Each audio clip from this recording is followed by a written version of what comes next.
Bismillah ar-Rahman ar-Rahim. Assalamu alaikum wa rahmatullah. Um, I welcome you again. We have another lecture that discusses one of our other poets, Robert Herrick, one of the metaphysical poets, and he has an interesting and short poem to Daffodils. Robert Herrick, like many of his other colleagues, the other poets, is one of the major metaphysical poets. He dealt with some of the features of metaphysical poetry, but his poetry is somehow different than George Herbert or John Donne. A brief introduction about his life as a clergyman and a poet. He was born in London and lived his life there. And then here you need to focus on the bold line words. 1607, he was apprenticed to his uncle Sir William Herrick as a goldsmith, yani Haddad. Then he started his life. He went to education. He graduated in Bachelor of Arts 1617, Master of Arts 1620, and in 1623 he was ordained a priest. So he is another person who is more into religion, just like Herbert. So he has also some religious background. That's why this kind of background is somehow reflected in his poetry, but not specifically in our own poem in To Daffodils. This poem is To Daffodils is a kind of a classical description of a devoted appreciation of nature. So he tends more to nature. This kind of poem recalls the pastoral poetry because the poet talks about nature. So we have so many imagery of nature in his own poetry. This poet, his noble numbers contains more than 1,200 short poems. So he has a huge number of short poems. His poems are noted with diversity of form and style, melody, and feeling, and they range in form from epistles, eclogues, themes, and pastoral, as I said a minute ago, dealing mostly with English country life. So he tends more to be just like the Romantic poets, deals with the country life, with the nature and what's going on outside in the environment. So his life and the village customs are reflected in his poetry. He was influenced by classical Roman poetry. That's why some of his poems are entitled with some classical names like To the Virgins, To Make Much of Time, Coronia, Going, Maying, Delight in Anthologized, To Anthea, and some other titles.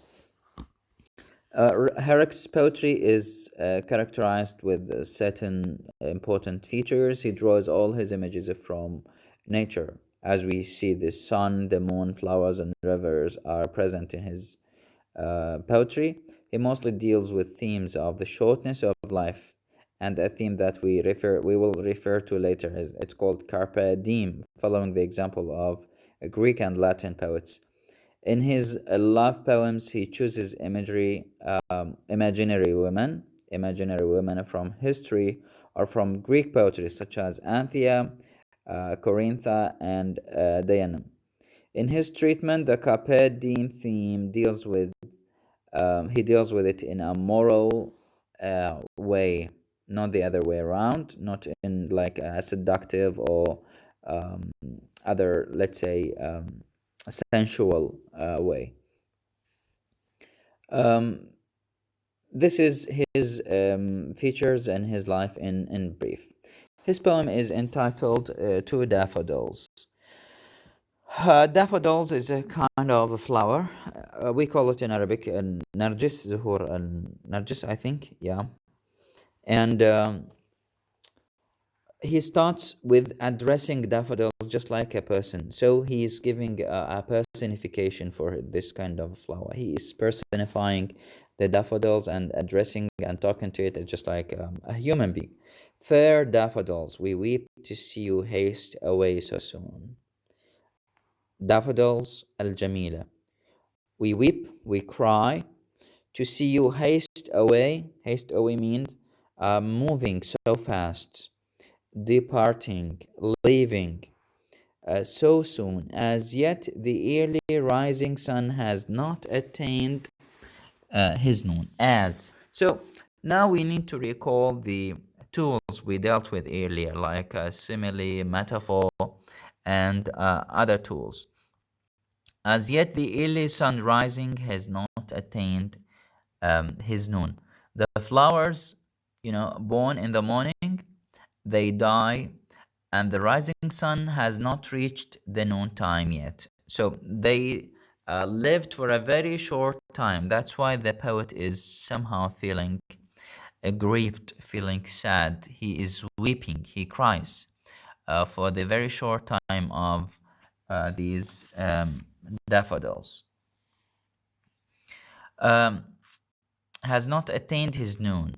That day, yani, you die, you daffodils, you do not live until the very end of the day. Even before the day ends, you have died. Noon here is associated with youth, with a young age. The day is classified into three parts. The morning is related to babyhood.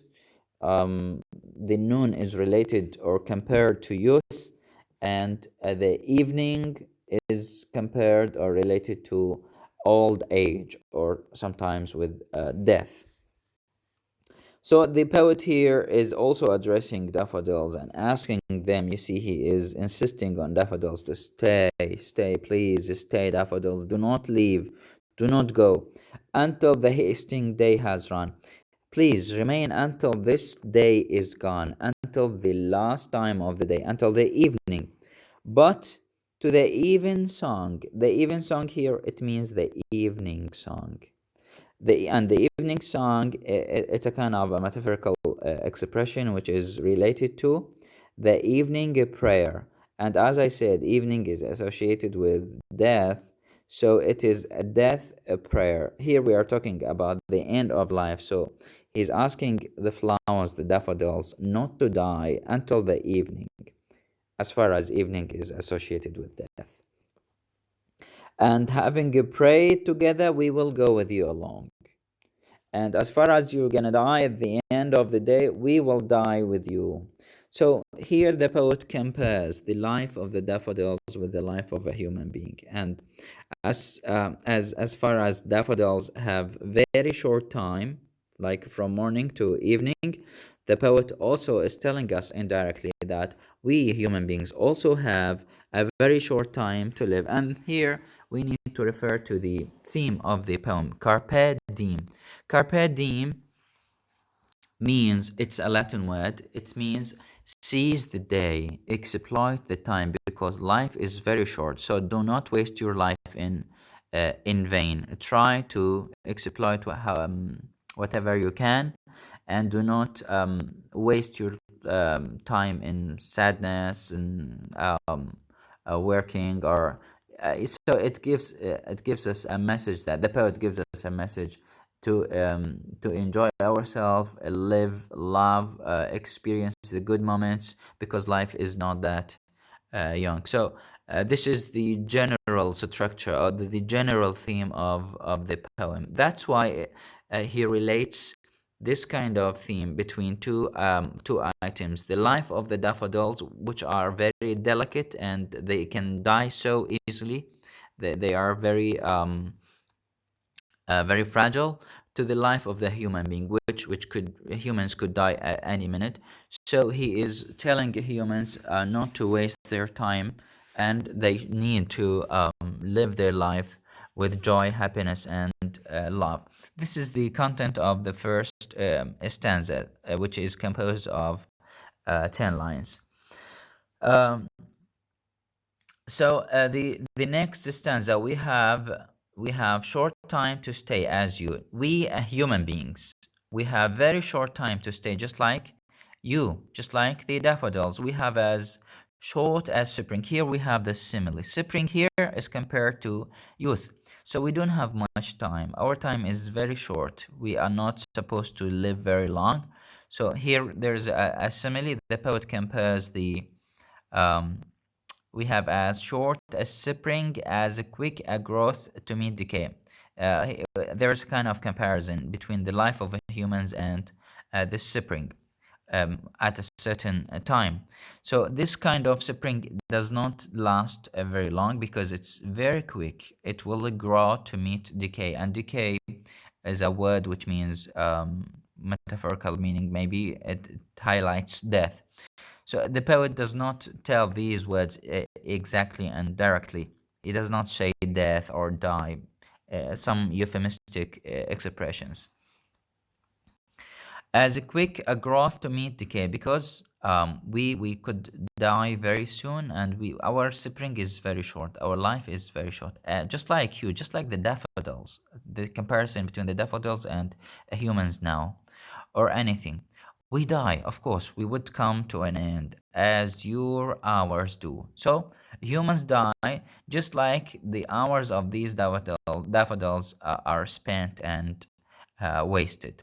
And dry. Dry here, another euphemistic expression which refers to death.